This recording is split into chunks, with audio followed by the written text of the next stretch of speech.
మరునాడు తెల్లవారింది. మళ్ళీ శిష్యులుగా వెళ్ళేటప్పుడు మాత్రం ఒకళ్ళనొకళ్ళు రోషంతో చూసుకున్న ద్రోణాచార్యుల వారి దగ్గర చాలా బుద్ధిగా మళ్ళీ బాసం పెట్టలేసి కూర్చుంటారు. అందుకని అందరూ వెళ్ళారు, కూర్చున్నారు. ఆయన అన్నారు, ఇక వీళ్ళకి ఎలాగో కొట్టుకునే కాలం వచ్చేసింది. ఎందుకంటే ఇంకా అన్నీ నేర్చేసుకున్నారు. ఇక నేర్చేసుకున్నవి ఇప్పుడు దీపావళి సామాన్ తెచ్చుకున్న వాళ్ళు చూడండి, పిల్లలు పెద్దవాళ్ళు ఎండబెడతారు. ఎండబెట్టి ఒరే దీపావళి అమావాస్య నాడు రాత్రి కాలుద్దామనంటే వీడు నాన్నగారండి ఒక్క మతాడు, నాన్నగారండి ఒక్క మతాడు, నాన్నగారండి ఒక్క పోన్లే దాని మీద కాల్ చేయకు, ఆ పెరట్లో కాల్చి అంటాడు తండ్రి. ఒక్క నేల టపాకాయ. అసలు దీపావళి అమావాస్య రోజు రాత్రి వచ్చే లోపల వీడి సగం కాల్చేస్తాడు. అలా ఇప్పటికి సగం కాల్చేశారు అస్త్ర విద్యా ప్రదర్శనల్లో. ఇంకా తర్వాత ఊరుకుంటారా? ఈ కక్షలో కార్పణ్యాలు పెరిగేవే కానీ తరిగేవి కావు. కాబట్టి ఒరే మీకు అందరికీ అన్నీ ఇచ్చేసానని నాకు బాగా అర్థమైపోయింది. నాకు కావలసింది మీరేమిస్తారా? గురువు గారికి కట్నం ఇవ్వాలిగా, గురుదక్షిణ ఇవ్వాలిగా, గురుదక్షిణ ఇస్తారా అని అడిగాడు ద్రోణుడు అందరినీ కూర్చోబెట్టి. ఇచ్చేస్తాం, ఏం కావాలి? ఎవరి యొక్క యుద్ధంలో ఎంత శక్తి నిజంగా ఉందో బయట పెట్టేస్తున్నారు. మరునాడు తెల్లవారుదామనే గుండెల మీద చెయ్యేసుకు పడుకున్న వాడికి మరునాటి రాత్రికే తెలిసిపోయింది ఎవడంత గొప్పవాడో. కానీ ఆ బుద్ధి తలకెక్కితే కదా దుర్యోధనుడికి. ఇలా గుండెల మీద చెయ్యేసుకు పడుకున్నాడు, మర్నాడు వచ్చాడు, ఏం కావాలి? ఆయన అన్నాడు, నేను మీకు ముందే చెప్పానుగా, నన్ను అవమానించాడు ద్రుపదుడు. ఎప్పుడు మళ్ళీ మర్చిపోకూడదు. ద్రోణాచార్యుల వారు చిన్నతనంలో ఉన్నప్పుడు ఆ భరద్వాజుని యొక్క ఆశ్రమంలో చదువుకునే రోజుల్లో వృషభుని యొక్క కుమారుడైనటువంటి ఆ ద్రుపదుడు కూడా కలిసి చదువుకున్నాడు. నేను రాజు అయిన తర్వాత నువ్వు రావయా, నీకు సహాయం చేస్తానన్నాడు. కృపి వలన తనకి అశ్వత్థామ పుట్టినప్పుడు పిల్లాడికి పాలు లేవని ఏడిచి స్నేహితుడు కదా అని వెడితే దరిద్ర బ్రాహ్మణుడికి రాజుకి స్నేహమా అని బయటికి గెంటేశాడు. వస్తుంటేనే హస్తినాపురం నూతిలో బంతి పడిపోయి ఆడుకుంటూ ఆ బంతిని పైకి తీయలేక బాధపడుతున్నటువంటి ఆ పాండు కుమారులు కౌరవులు ఎదురకుండా బాణములను ఒకదాని వెనక ఒకటి వేసి బంతి పైకి తీస్తే పిల్లలు తెల్లబోతే భీష్మాచార్యులు వారు వస్తే గురుపీఠం మీద కూర్చోమంటే కూర్చుని పిల్లలకు పాఠం నేర్పాడు. అప్పుడు అడిగాడు, అదిగో నన్ను అవమానించినటువంటి ద్రుపదుణ్ణి కట్టిపట్టి తేవాలి, తేగలరా అన్నాడు. అదెంత పెద్ద పనండి, మీరు ఇన్ని నేర్పిన తర్వాత రండి అందరం వెళ్ళి పట్టుకొచ్చేద్దాం అని ద్రోణాచార్యుల వారిని మీరు రండి. అదో విచిత్రం. అంటే ద్రోణాచార్యుల వారు నిన్నను ఒకళ్ళ మీద ఒకళ్ళు కలిగిపడ్డారు కదా. ఇవాళ తన పని కోసం వెళ్ళేటప్పుడు అసలు అర్జునుణ్ణి కొట్టడం కాదు, భీముణ్ణి కొట్టడం కాదు, ద్రుపదుణ్ణి కొట్టడంలో ఎవరు నిజంగా సఫలీకృతులు అవుతారో తెలుసుకుంటే ఎవరు బుద్ధి తెచ్చుకోవాలో వాళ్ళకి అర్థం అవుతుందేమో అనుకున్నాడేమో మహానుభావుడు. రెండు తన ప్రతిని నెరవేరాలి, పదండి. ముందు ఎవరు వెళ్ళిపోయారో తెలుసా అండి? కౌరవులు వెళ్ళిపోయారు. దుర్యోధనుడిని వెంట పెట్టుకుని వెళ్ళిపోయారు. అంటే వాళ్ళ ఉద్దేశ్యం ఏంటంటే గబుక్కుని పాండవులు వెళ్ళిపోతారేమో, వెళ్ళిపోతే అది పెద్ద ద్రుపదుణ్ణి కొట్టడం ఏమిటండి, అది పెద్ద విశేషం ఏంటి వాళ్ళ ఉద్దేశంలో వస్తుందండి, నా ఉద్దేశం కాదు. ద్రుపదుణ్ణి పెద్ద కష్టం ఏంటి, అమాంతం వెళ్ళడం, 4 లెంపకాయలు కొట్టేయడం, ఆ తాడేసి 2 చేతులు కట్టేయడం, ఈడ్చుకొచ్చి గురువుగారి ముందు ఇదిగో తీసుకొచ్చాం అని చెప్పేయడం. చెప్పేస్తే మనం గురుదక్షిణ ఇచ్చిన వాళ్ళం అవుతాం. అసలు ఒకవేళ కానీ పాండవులు ఎడితే అలా తెచ్చేస్తారని ఆయనకి తెలుసు, కానీ అలా ఒప్పుకోలేడు. వాళ్ళకన్నా ముందు మనం తెచ్చేయాలి, అందులో ముందు వెళ్ళిపోయాడు. ముందు వెళ్ళిపోయి ఆ ద్రుపదుడి మీద యుద్ధానికి వెళ్ళాడు. ద్రుపదుడు అమాయకుడా, ఆయనకి తెలుసు వీళ్ళు వస్తున్నారని. ఆయన కూడా యుద్ధానికి సిద్ధపడ్డాడు. వీళ్ళందరూ బయలుదేరి ముందు కౌరవులు ద్రుపదుడితో యుద్ధానికి వెడితే అర్జునుడు అన్నాడు ద్రోణాచార్యుల వారితోటి, ఆయన ద్రోణుడి పక్కన ఉన్నాడు, ఉండి గురువుగారిని కాపాడుకుంటూ గురువుగారి వెంట వెడుతున్నాడు. గురువుగారు ఆజ్ఞాపించిన తరువాత వెడతారు వాళ్ళు ఆయన అనుమతితో. అంతేకాని ఇలా రెచ్చిపోవడం, ఇలా వెళ్ళిపోయి మీద పడిపోవడం, ఇలాంటి పిచ్చి ఊహలు వాళ్ళకు ఉండవు. వాళ్ళ ధర్మమే వాళ్ళని కాపాడింది. ఎక్కడ ధర్మం ఉందో అక్కడ విజయం. కాబట్టి అర్జునుడు అన్నాడు, అతగులచే ద్రుపదుడనవహితుడై పట్టువడ అంత హీనుడే, శౌర్యోన్నతుడు అధిక ధనుర్విద్యాన్వితుడు భవత్సకుడనంగా వినరకో వానిన్. అయ్యా ద్రోణాచార్య, గురువుగారు, ఈ కౌరవులు అంత తొందరగా పరిగెత్తుకుంటూ వెళ్ళిపోతున్నారే ద్రుపదుణ్ణి తెచ్చేస్తామని, ఆయన ఏమన్నా అంత హీనుడా? ఇప్పుడు ఇలా వెళ్ళి ఇలా చేతులకి తాళ్ళేసి కట్టి తెచ్చేస్తే వచ్చేస్తాడా? శౌర్యోన్నతుడు అధిక ధనుర్విద్యాన్వితుడు భవత్సకుడు. ఎంత గౌరవమో చూడండి. ఎంత కాదన్నా గురువుగారు మీతో కలిసి పాఠాలు నేర్చుకున్నాడు, మీ స్నేహితుడు, మీ తండ్రి గారు భరద్వాజుడి దగ్గర నేర్చుకున్నాడు. అంత సామాన్యుడేం కాదు, గొప్ప అస్త్ర విద్యా నైపుణ్యం కలిగినటువంటి వాడు. అటువంటి వాణ్ణి అంత తేలిగ్గా కట్టి తెస్తారండి వీళ్ళు. అలా ఎలా వెళ్ళిపోయారు? ఆయన నవ్వు నవ్వి ఊరుకున్నాడు. చూడండిరా జరగబోయే విషయాన్ని. వెళ్ళాడు ద్రుపద మహారాజు గారు, చూశాడు ఏమిటి వీళ్ళ ఉద్ధత ఏమిటి, వీళ్ళేమిటని. ఆ ద్రుపద మహారాజు గారు ధనస్సు పట్టుకుని బాణములను వేస్తుంటే వీళ్ళ 100 అన్నదమ్ములు కలిపి 1,00,000 బాణాలు వేస్తే ఆయన ఒక్కడే 1,00,000 బాణాలని కప్పెట్టేశాడు ఆకాశంలో. కప్పెట్టి ఆయన బాణప్రయోగం చేస్తుంటే రాక్షసుల మీద యుద్ధం చేస్తున్న కుమారస్వామిలా, ఆ వేయడంలో ఉపమానంలో చమత్కారం చూడండి, వీళ్ళు రాక్షసులు అంటే వీళ్ళు రాక్షసుల మీద యుద్ధం చేస్తున్న కుమారస్వామిలా ఒక ద్రుపదుడు అనేక రథాల మీద కూర్చుని అనేక మంది ద్రుపదుల్లా వీళ్ళకి కనబడ్డాడు. అంటే ఆయన అంత వేగంగా బాణాలు విడిచిపెట్టాడు. వీళ్ళు చూసి ఆ బాణాలకి ఎదురు నిలబడి యుద్ధం చేయలేక భయపడిపోయి నానా దిక్కులకు పారిపోయారు. పారిపోయిన తర్వాత ఆ ద్రుపదుని యొక్క తమ్ముడు అర్జునుడితో యుద్ధం చేసి ఓడిపోయాడు. ఓడిపోయిన తర్వాత ద్రోణాచార్యుల వారితో అర్జునుడు అన్నాడు, మహానుభావ, ఇప్పటి వరకు మీ రథానికి మేము కాపుగా ఉన్నాం, వెళ్ళి ఆ ద్రుపదుణ్ణి కట్టి పట్టి బంధించి తీసుకొచ్చి మీ ముందు నించో పెడతాను, కాబట్టి నేను పెడతానన్నాడు. వెంటనే భీముడు తన గదాదండాన్ని చేత్తో పట్టుకుని కనపడిన ఏనుగుల యొక్క కుంభస్థలాలన్నీ బద్దలైపోయేటట్టుగా కొట్టేస్తున్నాడు. ఇన్ని ఏనుగులు కుంభస్థలాలు బద్దలై నెత్తురోడి తొండములనెత్తి ఘీంకారం చేస్తూ అదుపు తప్పి యుద్ధభూమి అంతా చల్లాచదరై పరిగెడుతుంటే, గుర్రాలు పీనుగు పెంటలై కింద పడిపోతుంటే, నెత్తురోడి సైనిక సమూహములు మరణిస్తుంటే, అర్జునుడు ద్రుపదుడితో యుద్ధం చేస్తుండగా ద్రుపదుడు అర్జునుడి యొక్క యుద్ధాన్ని చూసి ఆశ్చర్యపోయి ఒక బాణంతో అర్జునుడి యొక్క విల్లు విరిచే ప్రయత్నం చేశాడు. పరమాస్త్రైక విశారదుల్ బలయుతుల్ పాంచాల కౌంతేయులొండరులున్ మార్కుని వేయునప్పుడు తదీయోగ్రాజిరంగంబు దుస్తర నీరంధ్ర నిశాత సాయక తమస్సంఛన్నమైనం పరస్పర యుద్ధంబులు తక్కి యోధులు నిశాభ్రాంతాత్ములై రచ్చటన్. ఇద్దరూ అస్త్ర విద్యా నిపుణులే.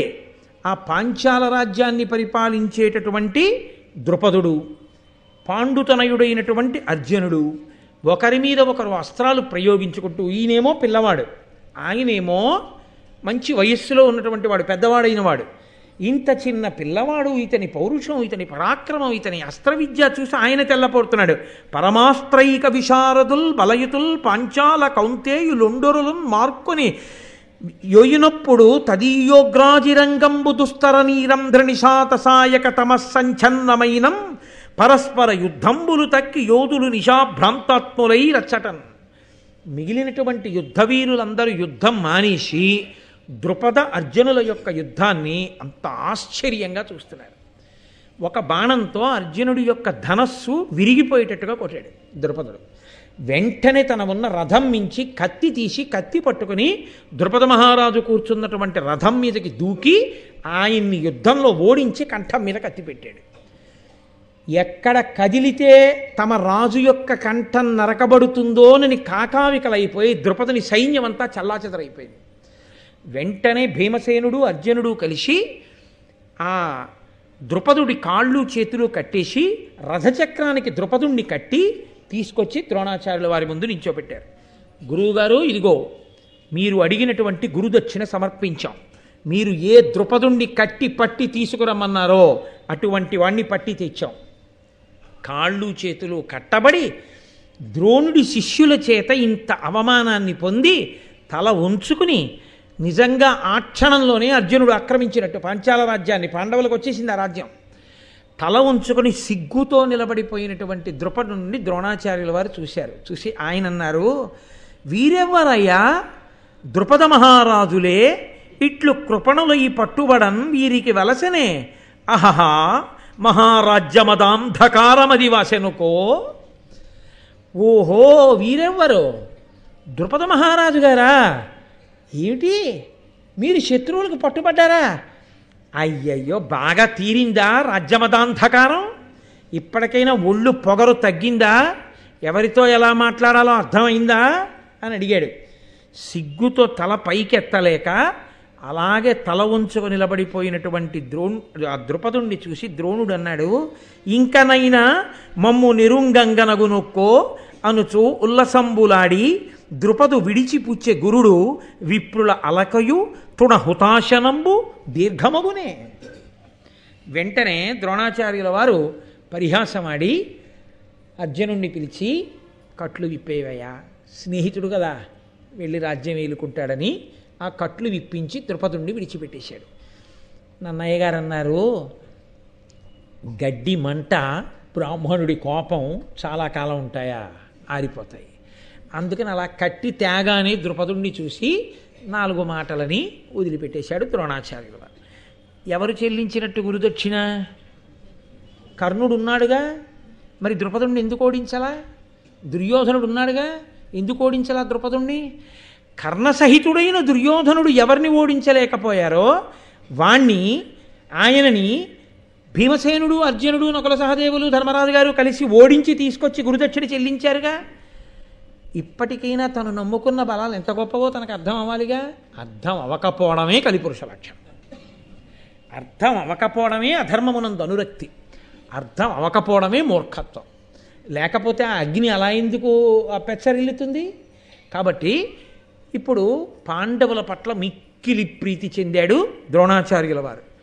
అర్జునుణ్ణి పిలిచి, ప్రధానంగా నాకు గురుదక్షిణ చెల్లించడంలో నీవే ఇంత గొప్ప పాత్ర పోషించావు కాబట్టి దీని నగస్తినాబరగు దివ్యమునీంద్రుడు తొల్లి ప్రీతితో భూనత అగ్నివేశుడను భూరి మునీంద్రునకిచ్చే వారలున్ మానుగ నాకునిచ్చిరి క్రమంబున నేనును నీకు ఇచ్చితిన్ దీనికి నీవ అర్హుడవు తేజమునన్ కడు పెద్ద కావునన్ అని దీని నగస్తినాబరగు దివ్యమునీంద్రుడు తొల్లి ప్రీతితో భూనుత అగ్నివేశుడను భూరి మునీంద్రునకిచ్చే. అగస్తి అనబడేటటువంటి ఒక ఋషి, ఒక దివ్య మునీంద్రుడు ఈ బ్రహ్మశిరోనామకాస్త్రము అనపడేటటువంటి ఒక గొప్ప అస్త్రాన్ని నిర్మించి ఆ మహాముని అగ్నివేశుడు అనబడేటటువంటి ఒక మునికి ఇచ్చాడు. ఆ అగ్నివేశుడిని నేను సేవించాను. ద్రోణాచార్యుల వారు చెప్తున్నారు, ఆ అగ్నివేశుడు నా యందు సంప్రీతి చెంది ఆ బ్రహ్మశిరోనామకాస్త్రాన్ని నాకు అప్పజెప్పాడు. ఇది నాకు తప్ప అన్యులకు తెలియదు. ఇది ఎంత గొప్ప లక్ష్యాన్నైనా కొడుతుంది. యుద్ధంలో ఇది చేతిలో ఉండగా అన్యులు ఆయన ముందు నిలబడి ఎదిరి గెలవలేరు. ఇంత గొప్ప అస్త్రాన్ని తేజోవంతుడవు, ధర్మమును నిలబెట్టగలిగినటువంటి వాడివి, గొప్ప శక్తి కలిగిన వాడివి కాబట్టి ఇటువంటి అస్త్రము నీ దగ్గర ఉండాలి. కాబట్టి అర్జున, ఇవాళ ప్రీతితో ఈ బ్రహ్మశిరోనామకాస్త్రాన్ని కూడా నీకు దత్తం చేస్తున్నానని సమంత్రకంగా ప్రయోగ ఉపసంహారాలతో అర్జునుడికి బ్రహ్మశిరోనామకాస్త్రాన్ని ఇచ్చాడు. నిన్న రాత్రి గుండెల మీద చెయ్యి వేసుకుని ఎవడు నిద్రపోయాడో, ఎవణ్ణి చూసుకుని నిద్రపోయాడో వాడు ద్రుపదుడితో యుద్ధంలోనే అర్జునుడితో సమానుడు కాడని తేలిపోయింది. తేలిపోయిన 5 నిమిషాల తర్వాత అర్జునుడి అమ్ముల పొదిలో, అర్జునుడికి ఉన్నటువంటి అస్త్రశక్తిలో అసలు గణించడానికి వీలు లేనటువంటి అత్యంత గొప్పదైనటువంటి ఇంకొక అస్త్రం వచ్చి గురువుగారి యొక్క అనుగ్రహం చేత చేరిపోయింది. జీవితంలో అభ్యున్నతికి హేతువు గురువుల యొక్క అనుగ్రహాన్ని పొందడమా, అడ్డదిడ్డమైన వాదనలతో గురువుల్ని తిరస్కరించి, ధర్మాన్ని తిరస్కరించి మాట్లాడడమా? ఏది పట్టుకున్నవాడు పతనం అవుతున్నాడు, ఏది పట్టుకున్నవాడు వృద్ధిలోకి వస్తున్నాడు. మరునాటి సూర్యాస్తమయం లోపల ఈశ్వరుడు తీర్పు చెప్పి అర్జునుణ్ణి పెంచాడు. కర్ణుడి చేతకానితనాన్ని, దుర్యోధనుడు వాపుని చూసి బలమనుకున్న రీతిని ద్రుపదుడితో యుద్ధంలో నిరూపణం చేయించాడు. యథార్థమునకు కౌరవులు గురుదక్షిణ చెల్లించనేలేదు, పాండవులు గురుదక్షిణ చెల్లించినట్లయింది భారతాన్ని బట్టి. అయినా సిగ్గుపడనివాడు దుర్యోధనుడు పరమసిగ్గుతో ఇది గురువుగారిచ్చిన ప్రసాదం, గురువుగారిచ్చిన బలంతో గురువుగారికి కోరిక తీర్చాం తప్ప కొత్తగా మనం ఏమైనా పొందామా? గురువుగారు ఏదీ నేర్పి ఉండకపోతే ద్రుపదుడి ముందు మనం నిలబడగలమా? ఆయన అస్త్రబలానికి ఆయన అస్త్రాల్ని ఉపసంహారం చేసి ఆయన మీద యుద్ధం చేశామంటే మహానుభావుడు ఆయన ఇచ్చిన బలం. ఆయన ఇచ్చిన బలంతో ఆయన కోరిక తీరిస్తే మన మీద ఆయన ప్రీతి చెందాడు. అలా బజారుకి తల్లితో కలిసి వెళ్ళినటువంటి కుమారుడు మిగల ముగ్గినటువంటి అరటిపళ్ళ గెలవంక చూసి అమ్మ నాకు అరటిపండు కావాలని అడిగినప్పుడు తల్లి కొనిపెట్టినటువంటి అరటిపండు పట్టుకుని రిక్షాలో ఇంటికి వచ్చేసిన తర్వాత తినే ముందు అరటిపండు ముక్క అమ్మకి పెట్టి తాను తిన్నంత మాత్రం చేత ప్రీతి చెందిన అమ్మ ముందు నాకు ఆ అరటిపండు ముక్క పెట్టి కొడుకు తిన్నాడని పొంగి పొంగి పొంగి పొంగి ఇంటికి వచ్చినటువంటి భర్తకి చెప్పుకుని మురిచిపోయినట్టు తన శక్తినంతటినీ శిష్యులకిచ్చి ఆ శక్తి వలన శిష్యులు గురువుగారి మాట తీరిస్తే ఇదంతా మీరే చేశారని మురిసిపోయినటువంటి గురువుగారు తల్లిదండ్రుల కన్నా ఎందుకు అధికుడు కాడు అని పాండవులు మురిసిపోయారు. ఇది వాళ్ళ ధార్మికత. ఈ ధార్మికతకి మురిసిపోయాడు. ఇది మీ అర్హత. కాబట్టి ఇప్పుడు లోకంలో ఎవరికి లేనిది మీకు ఇచ్చేస్తున్నానన్నాడు. ఆ అర్జునుడికి బ్రహ్మశిరోనామకాస్త్రాన్ని కూడా దత్తం చేశాడు. ఒక్క కుమారాస్త్ర విద్యా ప్రదర్శనం దగ్గర తెరపైకి లేచినటువంటి ఘట్టం ధార్మికతని ఎంత పరిపుష్టం చేసిందో దగ్గర తేలుస్తూ దీని యొక్క చిట్ట చివరి స్థితి ఇక్కడ ప్రారంభమైన విత్తనాలు మొక్కలై చెట్లై పళ్ళు పండి ఫలితాన్ని ధర్మానికి ధర్మాన్ని అధర్మానికి అధర్మాన్ని పంచిపెట్టే రోజు కురుక్షేత్రంలో. కాబట్టి అంత గొప్పదైనటువంటి ఘట్టాన్ని ఇన్ని ధర్మ సూక్ష్మములతో మహానుభావుడు ఋషితుల్యుడు నన్నయ్య గారు మనకు అనుగ్రహించారు.